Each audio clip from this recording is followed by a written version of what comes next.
ভিডিওটা দেখবেন শেষ অবধি। খুব কষ্ট কষ্ট না করলে হয় না। দেখে বলবেন যে সত্যি কি মিথ্যে বলছে কথাগুলো। ভিডিওটা দেখে এমন কষ্ট, এই জীবনে কষ্ট আমি অনেক পেয়েছি, অনেক কষ্ট করে পেয়েছি। মাকে পেয়েছি বলে আজকে এখনো বেঁচে আছি, নাহলে কবে আমি মরে যেতাম। মাকে ডাকি, ওই মায়ের ফুল ফল সব জল মাখছি, মাটি। আমি যেটা বলতাম, আমাকে যেটা মা বলতো, সেইটা এখন বৌমাই বলে। আমি তাই চিন্তা করি যে সত্যি যেগুলো আমাকে বলতো সেইগুলো বৌমাই বলে বৌমাকে, যে এই মাটি, ঘটের জল আর ফুল দাও, কাজ হবে। অনেক কষ্ট করে পেয়েছি মাকে। ভিডিওটা দেখবেন, দেখে বলবেন। নমস্কার, দক্ষিণা কালী মা বলছি কিভাবে আমি পেয়েছিলাম ঠাকুর দক্ষিণা কালীকে, মাকে অনেক কষ্ট করেছি। তা প্রথমে পুজো হয়েছিল আমাদের রক্ষাকালী পুজো হয়েছিল, 3 বছর করেছি পুজো। ওটা রক্ষাকালী পুজোটা হয়েছিল আমাদের চৈত্র মাস থেকে, চৈত্র মাসে তুলেছিল। আমার শাশুড়ি আমার স্বামীর মানসিক করেছিল, তা পুজো করেছিলাম। সেই 3 বছর করেছি। 3 বছর করে ঠিক হয়ে গেছে। তখন শেষ বেলায় পুজোটা আমার শরীর খারাপ হলো। একটা গঙ্গায় ভাসাতে আমাকে স্বপ্ন দিয়েছিল যে আমাকে ভাসাবি না, আমাকে গাছের গোড়ায় বসিয়ে দিবি, গঙ্গার ধারে গাছের গোড়ায় বসিয়ে দিবি। তা আমি এক জায়গায় ভাসাতে গিয়ে আবার বললাম সবাইকে, আমার স্বামীকেও বললাম যে এরকম আমাকে স্বপ্ন দিয়েছে, তা আমাকে বসিয়ে দিতে বলেছে। তাই গঙ্গার ধারে, বাবুঘাটে গঙ্গার ধারে, ওখানে গাছের গোড়ায় বসিয়ে দিয়েছিলাম। দিয়ে এসে তার পরের দিন থেকে আমাদের খুব কষ্ট। তখন ভেড়ির ধারে চান করতে গেছিলাম, ভেড়ির ধারে। সেই চান করতে গিয়ে সেই থেকে আমার শরীর খারাপ। আজ 20-30 বছর হয়ে গেছে বোধহয়, অনেক। তখন আমার ছেলে মেয়ে খুব ছোট ছোট। তা আমি খুব অসুস্থ হয়ে গেছি, অসুস্থ হয়ে বিছনায় একদম পড়ে গেছি। অনেক ডাক্তার দেখিয়েছে আমার স্বামী, অনেক কিছু করেছে, তা ঠিক হয়নি। অনেক ওষুধপত্র ইঞ্জেকশন দিতে আমি শরীর একদম জখম হয়ে গেছিল শরীর। তারপরে 15 দিন মতন আমি বিছনায় পড়ে, না খাওয়া দাওয়া কিছু না। আমার স্বামী বাপের বাড়ি খবর দিতে আমার লোকজন এলো, ভাই সবাই এলো, এসে বলছে কি হয়েছে ওর, না শরীর খারাপ। তারপর জিভ বেরিয়ে গেছে, কতটা অনেকটা জিভ বেরিয়ে গেছে, খেতে পারতাম না, শুধু জল শুদ্ধ খেতাম, আর কিছু খেতে পারতাম না। বলে অনেক দিন পরে আমাকে বলছে যে তুই চান কর। কেন? আমার স্বামী বলছে কেন? আমি আমাকে চান করাও তো। চান করে তখন আমাদের ঘরে টালির ঘর ছিল, নিচের ঘরে যে বেড়ার ঘর। তখন আমাকে বললো যে চান কর। একটা ছোট ছবি ছিল মা দক্ষিণা কালীর, ছোট একটা ফটোর মধ্যে, ঘরের মধ্যেই ঠাকুর ছিল। তো ওইখানে আমি পড়ে গেলাম, ওই ঘরের মধ্যে। ঘর থেকেই আমাকে বলল যে তুই এত ভুগছিস, তোকে তো নিয়ে নেবো। তা আমি বলি মা আমাকে নিয়ে নেবে তো নিয়ে না, একবারই নিয়ে না। কারণ আমার স্বামীও কাঁদছে যে ওকে এত কষ্ট করে বাঁচালাম, তা তুমি এখন বলছো নিয়ে নেবে, নিয়ে নাও। তা আমি কি করবো, আমি কোথায় যাব, আমাকে কে দেখবে? আমার স্বামী বলে ওই ভর হলো আমার। তারপরে আস্তে আস্তে মন্দির বললো তুই আমার মন্দির করে দে। তা মন্দির কোথায় করব? মন্দির করে দিল, মন্দিরের মাপ দিল মা স্বপ্নে, এইখানে মন্দির করবি, যেরকম করে কর, ছোট করে বলে ছোট করে একটা ইটেরই করেছি, অ্যালবেস্টার দিয়ে করলাম। তা ওই পুজো করলাম সেই বছরই। পুজো টুজো করে আমাকে সবাই সাহায্য করতো, পুজোর সবাই সাহায্য করতো। ওই পুজো করতে তারপরে আমার শরীর ঠিক হলো। ভর হতো ওই বলতো যে ঘটের জল মাটি আমার মাখবি, তুই ভালো হয়ে যাবি, ফুল দিয়ে চান করবি, ফুল দিয়ে জল খাবি, সবাইকে বলতো। তো ওই ভর হতো আমার। তারপরে ওই আমার পুজো পৌষ মাসে, তারপরে পৌষ মাসে তুললাম পুজোটা। তা বামুনকে, আমাদের বাড়ি বামুন থাকতো দেবকুমার মুখার্জি, উনি থাকতো আমাদের বাড়ি, ভাড়া থাকতো। আমি ছোট ছোট ঘর তুলে ভাড়া দিয়েছিল আমার শাশুড়ি। তা ওই ঘর ভাড়া দিত আর কোনো রকম করে চলতো। তো ওনাকে বললাম যে দাদা 25টা করে দেবে? তো বললো হ্যাঁ। তা বললো তোকে পয়সা করে দিতে হবে না, আমি যেরকম পারি তুই জোগাড় কর। আমার স্বামীকে বললো বললো জোগাড় করে দিল, যেরকম হলো। তা পাড়ার লোক সবাই আমাকে সাহায্য করতো ওই পুজো করব বলে। সবাই বাড়ির ভেতরে যারা ছিল পাড়ার লোক, পয়সা খিচুড়ি করতাম, ভোগ তরকারি সবাই দিত, সবজি টবজি সবাই দিত কিনে টিনে।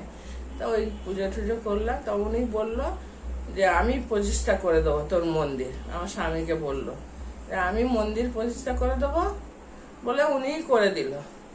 উনি করে দিল, তারপরে আমি সুস্থ হলাম ওই পুজো টুজো করে। তো প্রতি বছর তখন বললো যে ওই চৈত্র মাসে হবে না, পৌষ মাসে পুজো তুলব বলে পৌষ মাসে এই পুজো আমাকে তুলে দিল, প্রতিষ্ঠা করলো। তখন থেকে আমি সুস্থ হলাম। ডাক্তারের ওষুধ সব এক গাদা অনেক দিলে ফেলে দিলাম, দিয়ে ওই সুস্থ হলো হয়ে তারপরে প্রমোটারকে দিল। আমাদের তার ক্ষমতা নেই যে বাড়ি করার, এই বাড়ি প্রমোটারকে দিল। দিয়ে ওই এরকম করেই আমি কাঁদতাম খালি, মা তোমার সেবা করতাম, তা কি করব, ভালো করে পুজো টুজো করতে পারি না। তা আমার ননদ থাকতো ঘরে, তারপরে ওই দেবকুমার মুখার্জি ওনার বউ পুজো জোগাড় করতো, আমি পুজো করতাম। তো ওই ভর হতো, কোনো রকম করে থাকতাম, কোনো রকম করে ফল টল কিনে তা পাড়ার লোক দিত, দিয়ে পুজো করতাম। তখন এই বাড়ি হলো, তখন পুজো ঘরের মধ্যেই করতাম। ভর হতো, বেশিক্ষণ থাকতো না। অনেক কষ্ট করেছি, কষ্ট করে এই ঠাকুর পেয়েছি আজকে। মা দক্ষিণা কালীকে আগে পুজো দেবো, দক্ষিণা সবে পুজো দেবো, তারপরে এই পুজো করব বলে হলো। এই প্রমোটারকে দিলাম এই বাড়ি। তখন প্রমোটারের সাথে কথা বললাম যে আমাকে মন্দির করে দিতে হবে। বলছে না, এই কথা তো হয় না। আমি বলছি না, তাহলে আমি প্রমোটারকে দেবো না, আমি বাড়ি ভাঙবো না, না মন্দির করে দিতে হবে। তা বলছে ঠিক আছে ছোট। আমি বলছি না, আমার যেরকম নিচে ছিল মন্দির বড় মতন, ওই রকমই মন্দির করে দেবে বলে মন্দির করে দেবে। তখন বলছে এত বড় মন্দির, প্রমোটার বলছে এত বড় মন্দির কোনো বাড়িতে আছে? আমি না থাকুক, আমাকে করে দাও। বলছে এই মন্দিরের ভেতরেই একটা ঘর করে দিই। আমি বলছি না, ঘর করে দিতে হবে না, এই মন্দির বড়ই আমার যেরকম ছিল বড়ই করে দিতে হবে বলে। তখন পুজোটা বা ভাড়া বাড়ি ছিলাম, পুজো আশটা করলাম। তারপরে এই দেবকুমার মুখার্জি উনি বলতো বৌমা কি করে উঠবো এত উঁচু? আমি যে দাদা তুমি 25টা করেছো, তা তোমাকেই করতে হবে এই মন্দিরে, প্রথম পুজো মন্দিরে করতে হবে। তা বললো ঠিক আছে। তা আমাকে সামনে দিল যে তোকে আমি নিয়ে চলে যাবো। তা আমি কোথায় নিয়ে যাবে? সামনে বলে আমাদের এই মোড়ে মাথার দিকে একটা তারা মন্দির ছিল বলে আমাকে তখন 1:30 বাজে তুলে নিয়ে গেছে। ঘরের লোক কেউ, আমার স্বামী জানতো না। 1:30টার সময় ওইখানে তুলে নিয়ে গেছে, আবার ওখানে নিয়ে গিয়ে ফেলে দিল ওই গেটের সামনে, ওদের মন্দিরের সামনে তুলে নিয়ে গেল, নিয়ে গিয়ে আমাকে ফেলে দিল।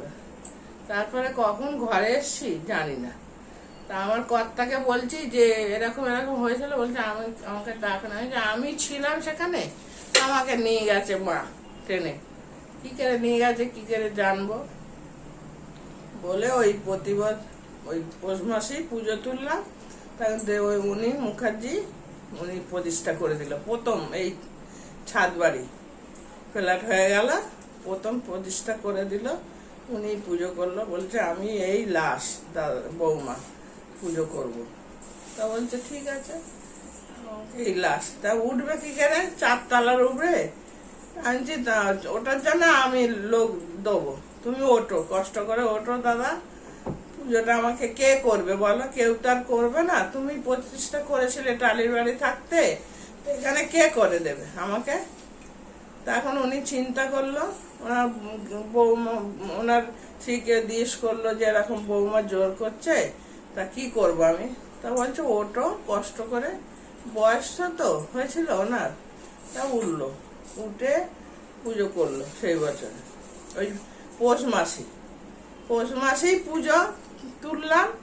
তারপর ফের আমি বললাম দাদা ঠান্ডা, খুব ঠান্ডার সময়, তা পুজোটা অন্য গরমের সময় তোলা যাবে না? বলছে না, তুমি এই টালির বাড়ি থাকতে তুমি পৌষ মাসে তুলেছো, তা এখন বলছো এই রক্ষাকালী পুজো চৈত্র মাসে, সেটা আলাদা। এটা তোমার থাকবে দক্ষিণা কালী মাকে তুমি ঘরে রাখবে। তুমি তার দক্ষিণা কালী রাখা যায়, এই রক্ষাকালীতে রাখা যায় না, সেটা তোমার মানসিকের বলে আমি ওই পৌষ মাসে তুললাম ফের। তা বলছে না, চৈত্র মাসে তোলা যাবে না, তুমি টালির ঘরে পৌষ মাসেই তুলেছো, তো ওই পৌষ মাসেই পুজো করতে হয় বলতে। তখন ঘর হতো আমার, হতো মাঝে সাঝে হতো, খালি কাঁদতাম, পুজো ঠিক মতন করতে পারতাম না, মায়ের সেবা করতাম না। তাই যে মা তোমার তো সেবা আমি করতেই পারি না, এই 4 তলা উঠবো, হ্যাঁ 1 তলা যে 4 তলা উঠবো, তা কি করে থাকবো তোমার কাছে? তখন আমি আমার শাশুড়িকে বললাম, মা তুমি 3 তলা দাও আমাকে, 3 তলা দাও। তো উনি ঝগড়া করলো আমার সাথে, না যে যেটা নেবে বলেছে আগে, আমার স্বামী বলেছিল আগে যে 1 তলা। তা আমি বললাম না, তুমি 3 তলা দাও, 3 তলা থেকে কষ্ট বেশি কম হবে ছাতে ওটা বলে ওই প্রতিষ্ঠা করলাম, ছাতেই মন্দির করে দিল। তখন থেকেই ওই পৌষ মাসেই পুজো হয়। পৌষ মাসে যে অমাবস্যা, ওই পৌষ মাসেই পুজোটা তুললাম অমাবস্যা ধরে।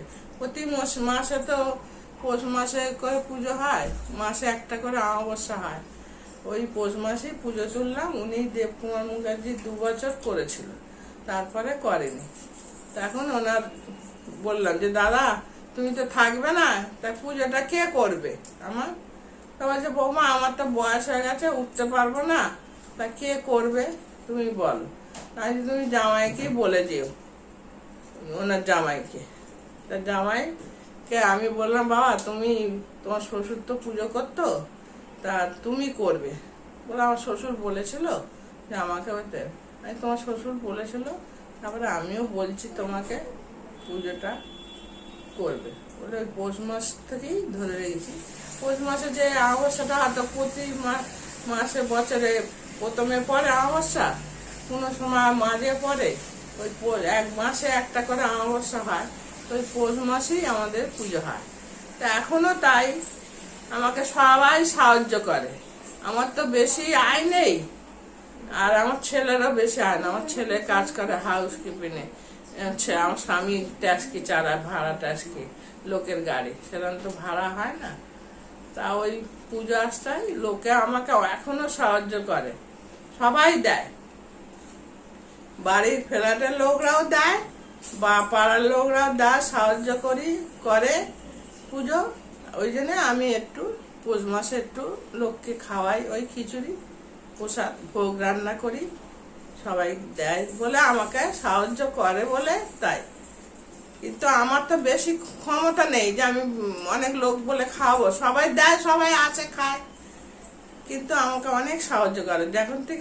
আমি যখন থেকে ঠাকুর পেয়েছি, নিচের টালির ঘর থাকতো, তখন থেকে আমাকে লোকে সাহায্য করে, কাউকে আমাকে চাইতে হয় না, নিজেরাই দেয় যে কি রান্না হবে, কাকে কি ভোগ রান্না হবে, কি করবে, আর যে যেরম দেবে সেরম খাওয়াবো লোককে। তা মা, দক্ষিণা মা আমাকে অনেক কষ্ট দিয়েছে, অনেক কষ্ট করে পেয়েছি, খুব কষ্ট পেয়েছি। এটা তো ছেলে খেলা না যে মা বলে ডাকবে এসে যাবে আমার কাছে, ভর হবে, এটা ছলনা কেউ করতে পারবে না। মা যাকে দেখা দেবে তার কাছেই আসবে, অন্য লোককে। আমরা তার ব্যবসা করছি না, যে ব্যবসা করছি যে ঠাকুর ঘর হচ্ছে, লোকে উল্টো পাল্টা বলে, তা তো না। এটা মাকে অনেক 20-30 বছর হয়ে গেছে, আমার তো এখন বয়স হয়ে গেছে, হাঁটা চলা করতে পারি না, পুজো আষ্টাই করতে পারি না। তাই জন্য আমার বৌমার কাছে এসে বৌমাকে বলেছিলাম, তুমি পুজো করো মা, তুমি পুজো করো। তা করেছে, তাই উনি পেয়েছে। আজ 2 বছর 3 বছর হয়ে গেছে। তাও অনেক কষ্ট করে ঠাকুর পায়, কেউ ইচ্ছা করে করে না, ভণ্ডামি করে না। এটা ভণ্ডামি, ভণ্ডামি অনেকেই বলে যে এটা ভণ্ডামি। আমার ছেলেকেও উল্টো পাল্টা বলে, আমার স্বামীকেও উল্টো পাল্টা বলে। আমার ছেলে কাজে যায়, ওখানে বলে নিয়েছে যে আমাকে শনি মঙ্গলবার ছুটি দিতে হবে। আমার স্বামীও তাই। কি করব, আমি তো উঠতে পারি না এখনো। সেই পৌষ মাসে পুজো হয়েছিল, সেই উঠেছিলাম। আর কালকের আমাকে মা টেনেছে, তাই কষ্ট করে উঠেছি। হাঁটা চলা করতে পারি না তো, ওই জন্য সেবাও করতে পারি না। মাকে ডাকি, সবসময় কাঁদি যে মা আমাকে দেখো, হয় নিয়ে নাও, নাহলে আমাকে ভালো করে দাও। দেখো নিয়ে নিচ্ছিলে, নিয়ে নিতে পারতে তো, ফেরত দিলে কেন? এখন এত কষ্ট। তো বলতে মায়ের ওই ঘটের জল, মাটি, ফুল মা কি খাই, আর মাকে সবসময় ডাকি যে মা আমাকে ভালো করে দাও, আমি কি হাঁটা চলা করতে পারি। কিন্তু এখন সিঁড়ি হয়ে গেছে তো পারি না, বেশি পায়ের চাপ, পায়ের অবস্থা খুবই খারাপ। তো মা আমাকে ডেকেছে, কালকেরে গেছি, ঝাড়ালাম, একটু ফুল, জল, মাটি খাচ্ছি, মাখছি। ওই মায়ের আদেশই আমার হয়েছে। আমাকেও বলেছিল যে ঘটের মাটি মাখবি, খাবি, আর ওই ঘটের জল খাবি, সবাইকে দিবি, সবার ভালো করবে মা দক্ষিণা কালী। কিন্তু মা জাগ্রত মা আমার, খুব ভালো। অনেক কষ্ট করেছি, কষ্ট করে পেয়েছি মাকে, অনেক কষ্ট করেছি, কষ্ট করে তারপরে পেয়েছি ওই দক্ষিণা কালী মা। ওখানে আগে মাকে পুজো দেবো, তারপরে আমার 1 বছর ভুল করেছি, পুজো দিতে পারিনি ওখানে দক্ষিণা কালী মন্দিরে। তা আমাকে ভর হলো, বলছে তুই আমার মন্দিরে যাসনি, আমার কাছে আসিসনি, তুই পুজো করছিস ঘরে। তখন আমি মাকে বললাম, মা আমাকে ক্ষমা করে দাও, ক্ষমা করে দাও, এটা ভুল হতেই পারে, আগে পুজো দেবো, তারপরে পুজো করব, তোমাকে নিয়ে আসবো।